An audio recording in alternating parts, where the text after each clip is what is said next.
आहार, उपकरण, ज्ञान, औषध, करुणा जैसे महान कार्यों में सराहनीय सहयोगी परिवार। श्रीमान सुनील कुमार पाटोदी, श्रीमती संगीता देवी पाटोदी, पुत्र सन्नी विवेक पाटोदी, पुत्रवधू प्रिया पाटोदी, पुत्री परिणा पाटोदी परिवार Katras. Shri Pukhraj Jain, Manoj Kumar Jain, Pandya city flour mill private limited, Gorakhpur. Messrs Dei Chandra चत्तर सेन जैन, श्री सुरेश जैन, श्री नरेश जैन, श्री पवन जैन, अनाज मंडी गन्नौर। श्री पुष्प कुमार रारा की पुण्य स्मृति पर श्री विकास कुमार ऋषभ कुमार रारा, इम्फाल, मणिपुर। श्री हुलास चंद्र जी सेठी, गोरखपुर। जैन महिला मंडल, जींद, हरियाणा। स्वर्गीय श्रीमती रमाकांता जैन की स्मृति में पुत्र श्री मनीष जैन, पंजाबी बाग, नई दिल्ली। श्री पदम चंद्र जैन, ग्वालियर। श्रीमती संगीता धर्मपत्नी श्री शीतलनाथ जैन, संस्कार जैन, अलंकार जैन, सम्मेद जैन, कांत परिवार, मुंबई। श्रीमती शकुंतला देवी जैन, फिरोजाबाद। आहार, औषध, अभय और ज्ञान, शास्त्रों में अंकित हैं ये 4 प्रकार के महादान। अगर आप चाहते हैं अपने इस भव का परम कल्याण, तो सृष्टि मंगलम समिति श्री महावीर जी से जुड़िए। सृष्टि मंगलम प्रणीता, जिन धर्म प्रभाविका, वात्सल्य मूर्ति, परम पूज्या, गणनीयारिका 105 श्री सृष्टि भूषण माता जी के मंगल आशीर्वाद एवं प्रेरणा में संचालित संस्थाएं श्री आदि सृष्टि मंगलम श्री महावीर जी, सृष्टि मंगलम फाउंडेशन श्री सम्मेद शिखर जी, श्री आदिनाथ सृष्टि धर्म प्रभावना समिति दिल्ली, सृष्टि मंगलम सेवा समिति, श्री आदि सृष्टि मंगलम अतिशय क्षेत्र श्री महावीर जी में चतुर्विध संघ आहार, उपकरण आदि की व्यवस्था सुचारू रूप से कई वर्षों से की जा रही है, जिसमें त्यागी वृत्तियों की भोजन व्यवस्था व यात्रियों के ठहरने के लिए वातानुकूलित आवास व्यवस्था भी उपलब्ध है।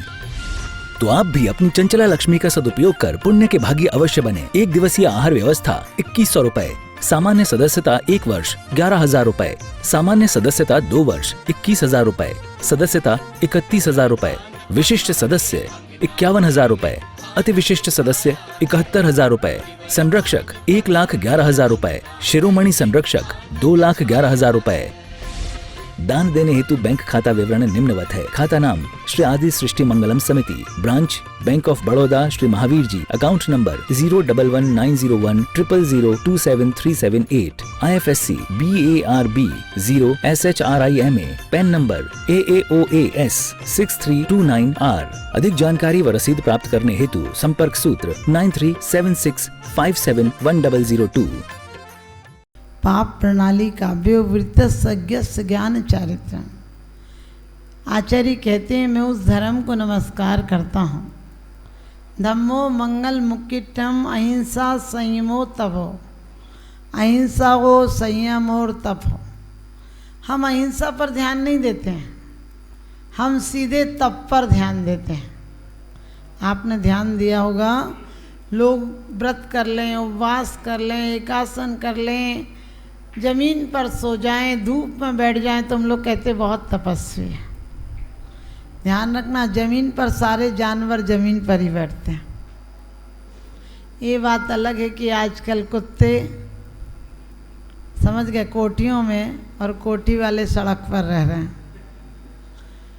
ये दुनिया की अवनति है, ये हुंडा अवसर्वणिक का प्रभाव है, ये लोगों की मस्तिष्क की विक्षिप्तता का परिणाम है कि कुत्ते जैसों को आदर देते हैं और आदमी को अनादर देते हैं। तो क्या कहा, अहिंसा। हम सोचते हैं कि एक टाइम भोजन कर लेंगे तो शायद कुछ हो जाएगा। एक टाइम भोजन करेंगे, बहुत से बीमार लोग एक ही टाइम भोजन करते हैं। यदि सोचते हैं वस्त्र छोड़ देंगे तो सारे त्रियंच और कई फकीरों पर वस्त्र ही नहीं है। लेकिन नहीं, हमारे यहाँ का अहिंसा संयम तप। अहिंसा जहाँ है वहाँ संयम अपने आप आ जाएगा।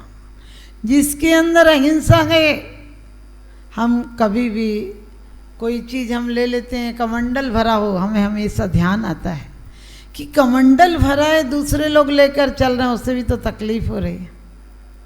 हम सोचते हैं भर कर चले, वहाँ पानी मिल जाएगा, भर के लेने की क्या ज़रूरत है। आपने देखा होगा, आप दूसरों को भूखा मारें तो लोग आपको हिंसक कहते हैं, और ख़ुद को भूखा मारें तो अहिंसक कहते हैं। आपको धर्मात्मा कहते हैं।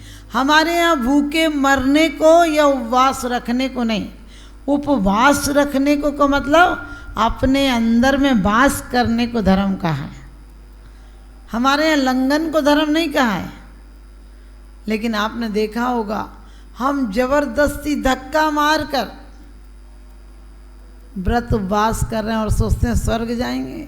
हमने कि यहाँ की 4 रोटी क्यों छोड़ते हो, क्या पता वहाँ मिली कि नहीं, यहाँ खा कर जाओ, लेकिन अहिंसा लाओ ताकि तप अपने आप प्रकट हो जाए।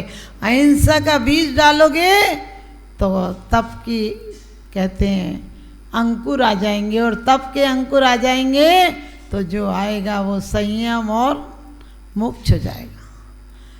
महावीर भगवान ने 40 वर्ष में 30 वर्ष से ज़्यादा उपवास किए, लेकिन हमारी और आपकी तरह उपवास नहीं की। कल का उपवास है तो आज ठूस ठूस के खा लो, कल का उपवास है तो आज ध्यान आ रहा है। बनारसी दास के बारे में आता है कि उनकी पत्नी झगड़ालू थी तो उनने एक दिन पानी फेंक दिया। लोगों ने कहा, घड़ा ठंडी के दिन में घड़े का पानी ऊपर से पटक दिया। लोगों ने कहा कि तुम कैसे रहते हो ऐसी स्त्री के साथ, कितनी झगड़ालू है। तो वो कहने लगे, रोज़ तो गरजती थी, आज बरसी, इतना अंतर है। वर्णी जी ने अपनी माँ से बोला कि आज आपने नमक नहीं डाला, तो उन्होंने कहा क्या तेरी किताब पूरी हो गई? मैं 6 महीने से नमक नहीं डाल रही थी, तुझे ख्याल नहीं आया? आप सोच कर देखना, जब एक बार लक्ष्य लग जाए, क्योंकि आप लोग सोचते हैं हमने व्रत ले लिया, हिंसा, झूठ, चोरी, कुशील, परिग्रह जो भी है, आप सोचते हैं आपने व्रत ले लिया खाने का, पत्नी त्याग का, लेकिन नहीं। जब आपकी ऊर्जा ऊर्ध्वगामी हो जाए तो समझना व्रत हो गया, संकल्प हो गया। क्योंकि गांठ क्या होती है? काना पौड़ा पड़े हाथ में चूसे तो रोवे, फले अनंत जो धर्म ध्यान की भूमि विषय बोवे। कहते हैं कि काना, आप समझ गए, गन्ना खाओ तो आपके दांत मसूड़े खराब हो जाएंगे, लेकिन उसी गांठ को यदि बो दो तो 3 साल तक दोबारा आपको बोना नहीं पड़ता है, फल आता है। जिस प्रकार से गांठ होने को बेकार होती है, लेकिन उसे बो दिया जाए, उसे उगा दिया जाए तो वो गन्ने के और मधुर फल देती है। इसी प्रकार से मनुष्य जीवन एक ही बात से सार्थक है, वो चाहे तो परमात्मा की पूजा कर सकता है, वो चाहे तो स्वयं परमात्मा बन सकता है, और वो चाहे तो धर्मात्मा बन सकता है, पुण्यात्मा बन सकता है, और ना चाहे तो पाप कमा कर नरकों में ही जावे। नर चाहे तो नर काया से नर भव सफल बनावे, ना चाहे तो पाप कमा कर दुर्गतियों में जावे। नर चाहे तो नर काया से नरभव सफल बनावे, और बाकी क्या काम कर रहे हो? 1 कोटि से 2 कोटि, 2 से 4 कोटि, और कभी मुझे दुख होता है जिन कोटियों के लिए, जिन बिजनेसों के लिए, जिन दौलतों के लिए तुमने सब कुछ जीवन अर्पण कर दिया, अंत में कोई ये तक नहीं कहेगा कि ये सत्य किया। आपको पता है मुर्दे को सत्य क्यों सुनाते हैं? कि जीते जी तो नहीं सुन पाया, सब इंद्रियों में सबसे ज़्यादा लास्ट में चेतना जाती है तो कान की जाती है। हमें कान से सुनाई नहीं पड़ता हो, इसीलिए हम लोग कहते हैं नमोकार मंत्र सुनाओ, नमोकार मंत्र सुनाओ। आपने देखा होगा, आँखों से दिखना बंद हो जाए, कानों से आप कहते सुनना बंद हो गया, नहीं, फिर भी कान की चेतना सबसे बाद में जाती है। आँख सबसे ज़्यादा खतरनाक होती है, ध्यान रखना, आँख से ही शुरुआत पाप की होती है। एक व्यक्ति बगीचे से गुजरा, उसने अच्छे अच्छे हरे डाल पर आम लगे देखे। क्या हुआ? आम लगे देखे, मुंह में पानी आया, पैर बढ़े, हाथ ने तोड़े, और मालिक आया तो डंडे पड़े, तो रोना किसको पड़ा? आँख को, क्योंकि शुरुआत किसने की थी?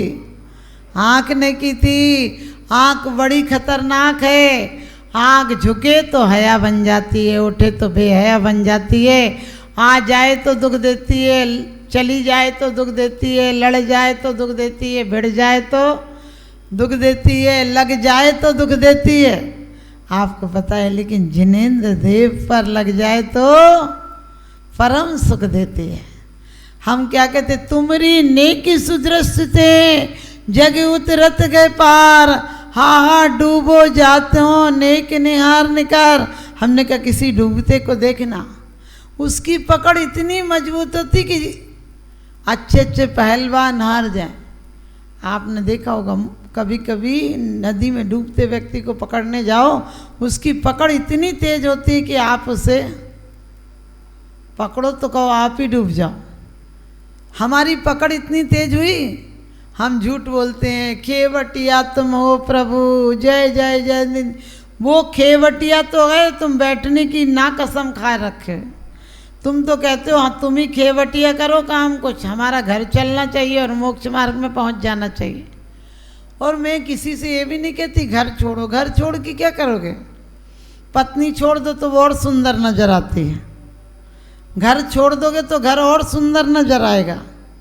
घर छोड़ना नहीं है, अपने घर का पता लग जाए तो ये घर नीरस दिखने लगेगा। आपको बच्चे से कोई खिलौना छुड़ाना हो तो उससे बड़ा खिलौना दे देते हो आप, वो तुरंत छोड़ देता है।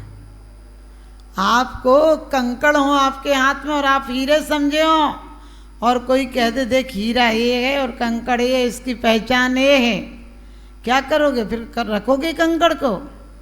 हीरा की पहचान आते ही कंकड़ छूट जाएगा, छोड़ना नहीं पड़ेगा। अभी तो हमारी उस भिखारियों की तरह हालत है, भगवान इतना बड़ा राज्य था, धन्य हो प्रभु तुम्हारे पास इतनी रानियां थी, इतना चक्रवर्ती का वैभव था।